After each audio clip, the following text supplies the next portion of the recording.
But there were poems as well. I don't remember writing really wanky little emotional poems that a kid shouldn't be writing. There was one about a candle flame that burnt away and then it became a city or something. What?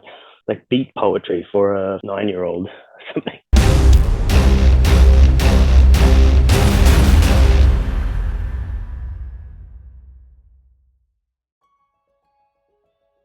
My name is Pahl Robinson. I'm a screenwriter and I'm from Australia.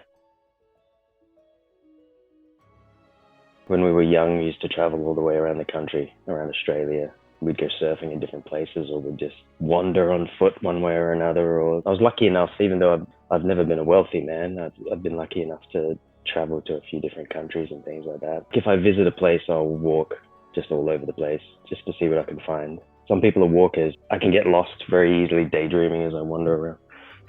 I like getting lost. It's good to get lost.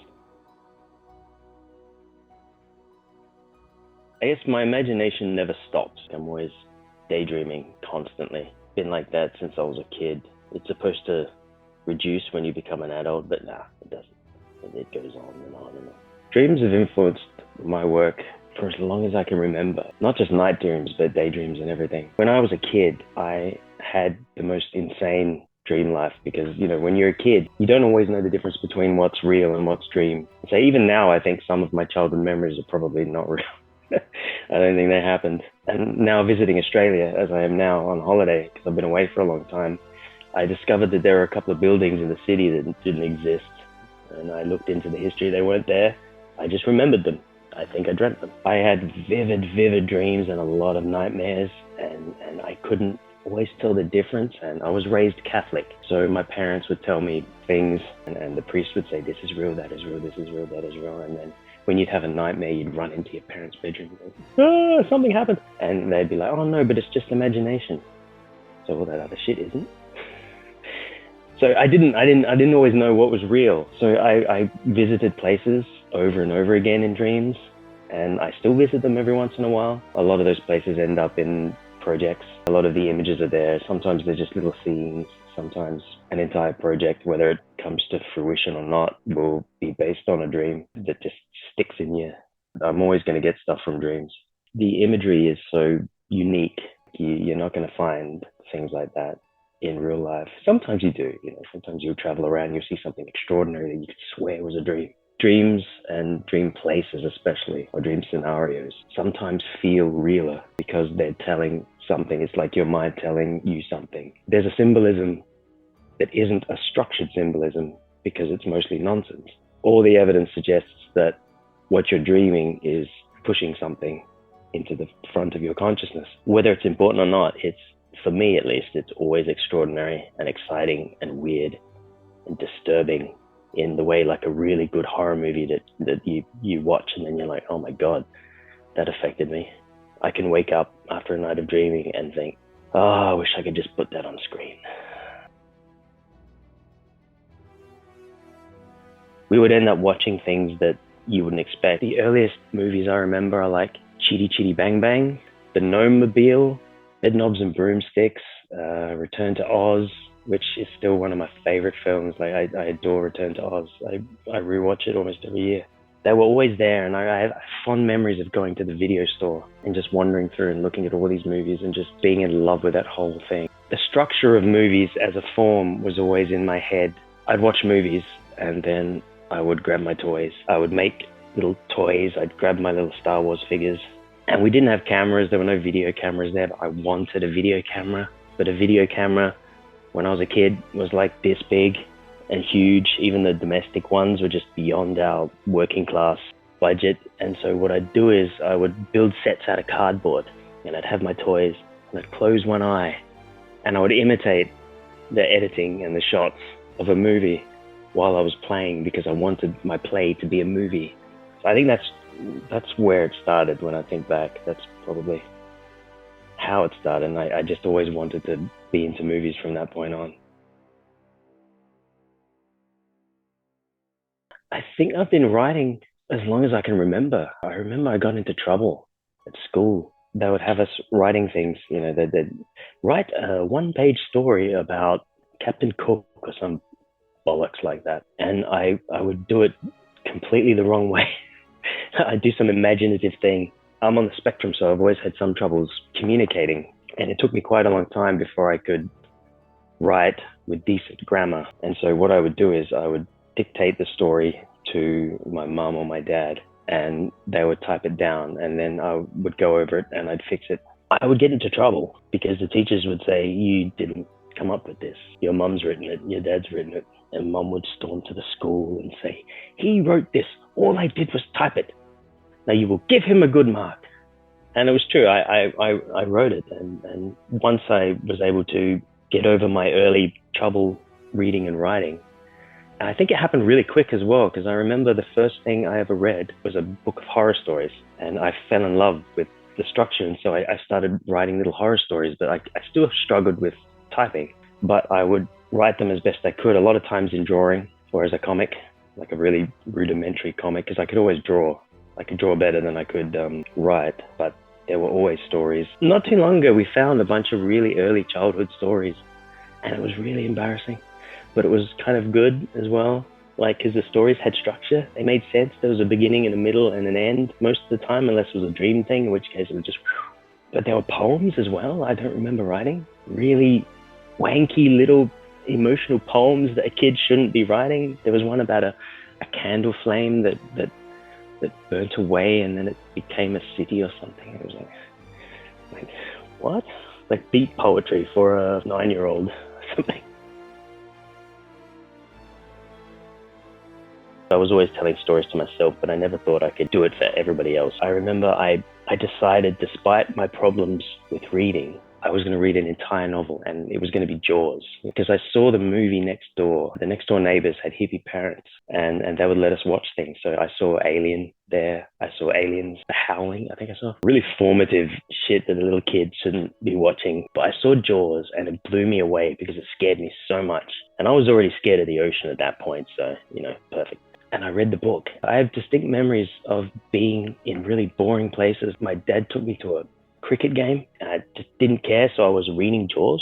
So I was determined to slog my way through this book. I got through the book and I finished reading it, and I think that book taught me storytelling because I hated it. It wasn't like the movie. It wasn't as scary. There was all this crap with like some mafia, which I vaguely understood. Being my aughty self, I analyzed the book bit by bit. I broke it into little pieces, and I figured out which parts I shouldn't have been there, and I just remember I scribbled notes on pages trying to figure out what was wrong with it or why I didn't like it. That was probably a very early formal storytelling lessons, because I sure as hell didn't get anything from school, I don't think. I remember distinctly thinking, why are we following the perspective of the shark? The shark is swimming through the thing, and it's hungry, it's pure hunger, or something like that. I just remember thinking, no. I don't want to be in the shark's head. The shark's got to be out there in the ocean. I don't know where it is. It's scary. It could be anywhere. And that was a pretty advanced thought, because I think that was something that even Spielberg didn't quite figure out until they realized the shark wasn't working in the production, And I haven't read it since. Maybe it's better than I remember. It might be great. And so sorry, Peter Benchley.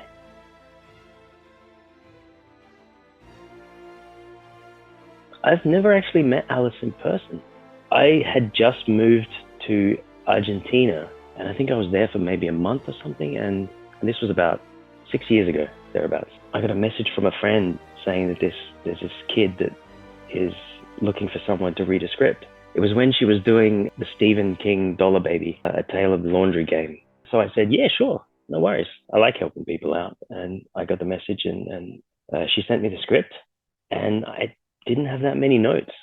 Like, it was a really solid script. She was taking a little bit of this long story and turning it into a standalone. I thought, this is cool because it's a challenge. I like this. I made some notes and sent them off. The film did really well for a short film, and it was amazing. I thought, God, this is really good. I got a message from her about another film, but this time she was asking if I wanted to help her write it. And I think that one was Smothered. I don't know if you'll find it online. It's an early piece, very low budget, but I thought it was good. So I think that was the first one we wrote together, and that was cool. And then another one came, another short, but it was about a writer of popular vampire novels and things like that. We kept writing projects from that point on until we ended up doing Tooth for Tooth, which I think was the first to come up, which I think had a decent budget. And that was a lot of fun to write because it was vampires and drag queens and great stuff. And I'm really proud of that script. She sent a message, said, I want to do a feature. It's not a feature version of Tooth for Tooth, but it was a, let's revisit vampires through that allegory. And that was the beginning of the features. That whole process is us brainstorming together, using her idea as the core. We do an outline first, which is as detailed as possible, but it will still be fun when we write the draft. The first draft should be nice and tight. It should be as close to what you want to shoot as possible. And that's a matter of going back and forth. Write a scene, she'll write a scene, I'll write a scene, she'll write a scene, we'll write a scene. We'll put the scenes together. After a draft and a bunch of revisions, we'll have something that's relatively shootable, and sometimes it might change a little bit. One thing to say about the way we work together is that we work very fast as well. The idea is fresh. We get it down exactly the way we want it, then we write it together. Any changes that happen from that point on are production changes. I'm good at the filmmaking aspect. I'm not great at communication. I try. Being autistic, sometimes it's difficult to assert yourself. You've actually somehow managed to gather a set full of people. I've done a couple of shorts that were bigger than others. I always feel terrible afterwards because I don't think that I've been as good as I could have been, because it's all very overwhelming. Over the years, although I don't direct as often as I'd like to, I've had to develop ways of directing in a non-traditional way where I don't have to answer lots of phone calls, because a phone call destroys me. But I never give up. I love directing, so I'm going to keep doing it. I'm going to keep making things, even if they come out crap and I've got no money for them. I can't not have a project going. So yeah, my directing is really me just trying to get things made because I love doing it. There's a lot of movies from that era that have the bits that everybody say are the scary bits, but they're not necessarily the bits that scared me. The child catch was definitely scary, but it was so obviously scary that a part of me wasn't that scared of it. I think the bit where all the candy and stuff falls away and then it's like a black cage, that freaked me out. Oddly enough, the whole bit in the palace with the doll, where he's pretending to be a doll, or like a automaton, that freaked me out. The movement of it, and also this, "You're my little poochie face."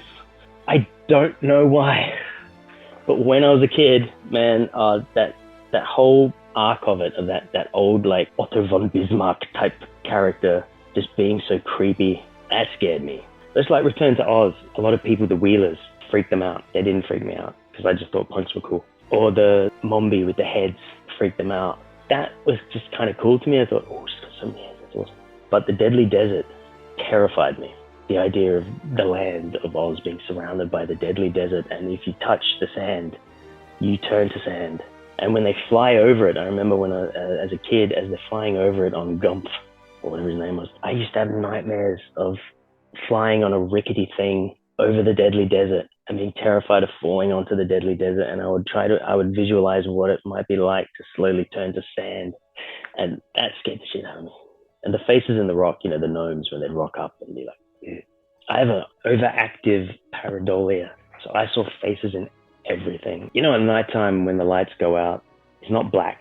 It's like all that crap in your eyes is animate and everything. And I would find myself focusing on that crap in my eyes, and I'd see faces, and the faces would become things. When I was a kid, terrified me. And so things in movies like the gnome faces appearing, spying on her from a rock, would just scare the hell out of me. Talking to the Gnome King, when you can't see the Gnome King at the beginning, and you've just got this rock face with eerie red glow, and the face is like, she has returned to Oz. She has a chicken with her. That terrified me. Australia has a history of making horror films. There could be so many more because there's so many of us here. There's so many wonderful weirdos that can't get the films made that they want to make. A lot of Australian film is outside of the mainstream. It's very small, there's not much money, and also I don't think Australians have a lot of mercantile sense. If you want to make something that is of a higher quality, you have to rely on the government mostly, because there isn't a lot of investors and things like that, like there is in the US or some other countries. We need to just make stuff. We need to do what Alice is doing. Just make things. Get what you can, make stuff. Doesn't have to be high budget. I think there's a sort of a British culture as well of hierarchy going on, which, screw it. Just make it. We still have a working class, like a British class system mentality that still exists in Australia. It's getting better because younger people are doing more stuff. But if you say to some people what you do, you say you're a filmmaker, you'll get that kind of like, oh, so you're a dole budget. Ah, you're on the dole, are you? Get a real job. They might not say it, but there's a look on their face. It's like, who does this person think they are, saying they're an artist? Still that mentality that an artist is like a toff or something, a rich guy who wastes time creating stuff. So artists for the toffs. And if you're working class and you create some kind of art, you should be in a factory. You should be laying bricks. Like, what are you doing? Who do you think you are? We need to get rid of that class mentality in Australia. We need people making more stuff. Australia could have a great industry. We could even have a commercial industry if we wanted to. It's just getting people to watch indie films is a challenge. But I think things are getting better. Audiences, there are audiences now for indie stuff. We got a lot of animals that are very small but will kill you. Spiders and snakes and things. Like, I remember being on set of a film, we were shooting something. It's happened a bunch of times, but this was probably the best. I was shooting a post-apocalyptic thing, so you've got a guy in all the Mad Max stuff. He's walking down this hill, acting tough, and I was shooting and following him. And I feel something on my foot, and there was a red belly black snake, which is one of the most deadly ones. I just slithered over my boot. Okay, just shoot. It'll go away. It'll go away. It's all right.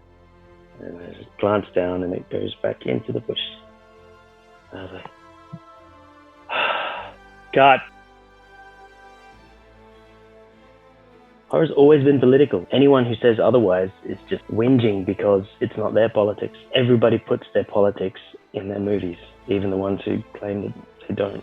When you're an artist, and when you're an honest artist, you are an outlaw to some extent. You have an obligation not to society necessarily. You have an obligation to what's important, not whatever the hell society is saying is important at any given time. If somebody's being bullied and it makes you angry that somebody's being bullied, you make art about that. You don't have to, if you want, you can just make killer clown movies.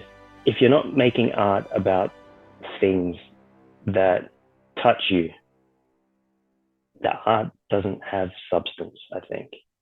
And that doesn't mean that everything has to be like a political, we can't all write 1984, but if you want to, do it. Don't be afraid. Almost always cosmic horror. I don't know why. I think about that stuff, the big cosmic stuff. Like, I'm an atheist. I don't believe in any version of a god. So the idea of unknown horrors beyond whatever.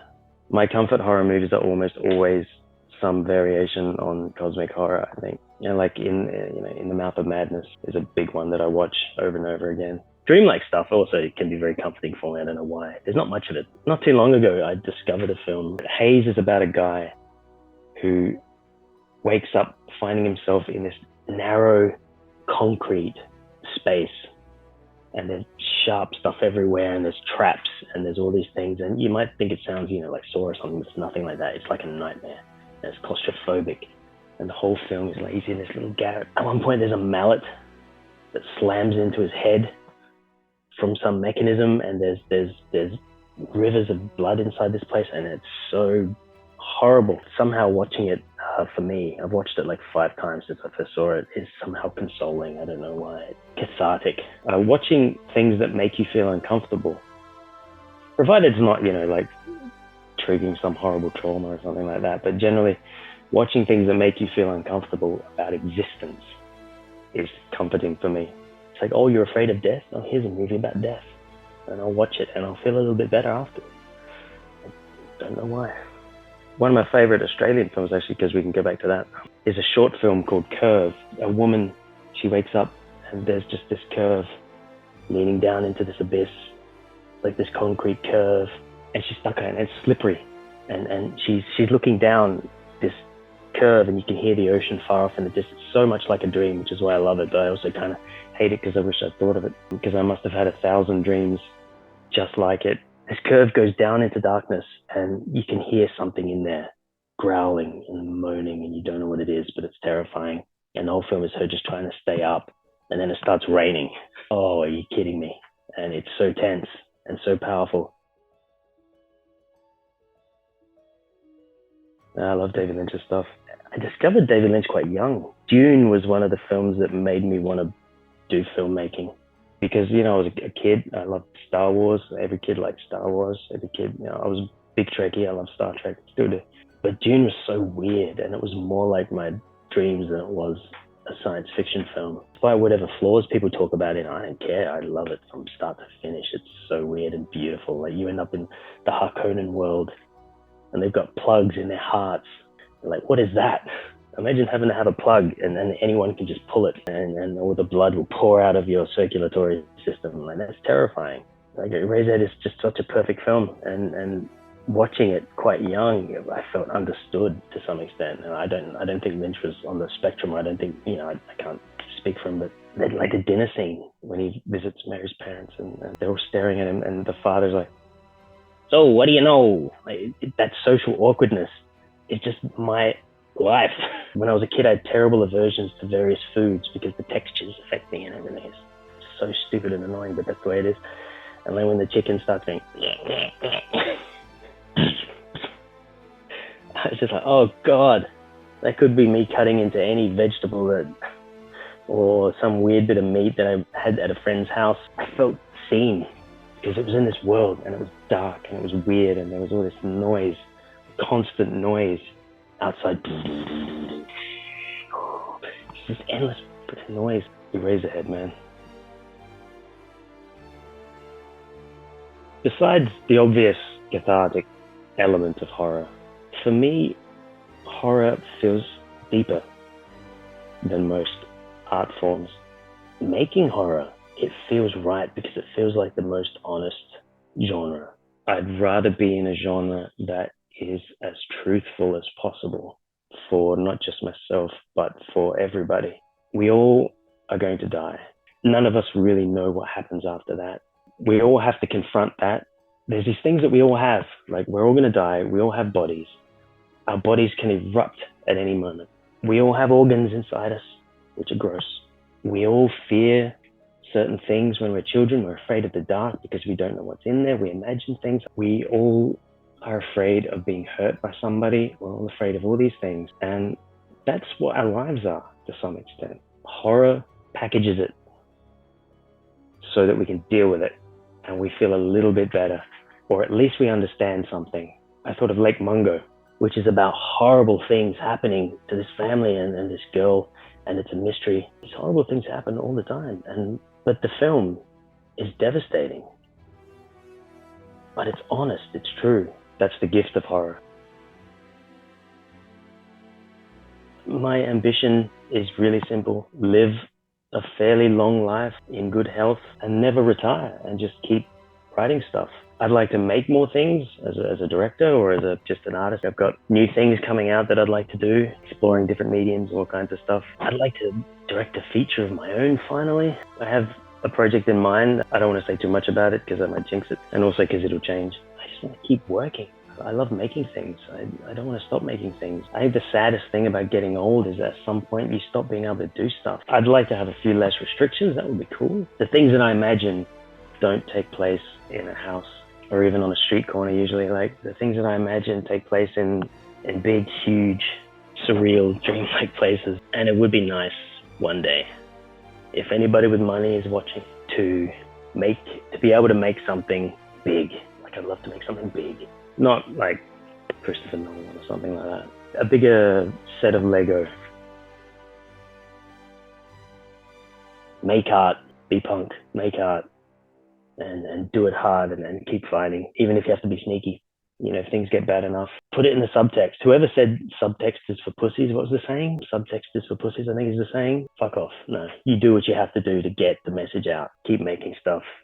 Don't let them win. They can control Hollywood if they want. We make films. You know, idiots on their computers like me can make films and make them, man, and fight everything that needs to be fought.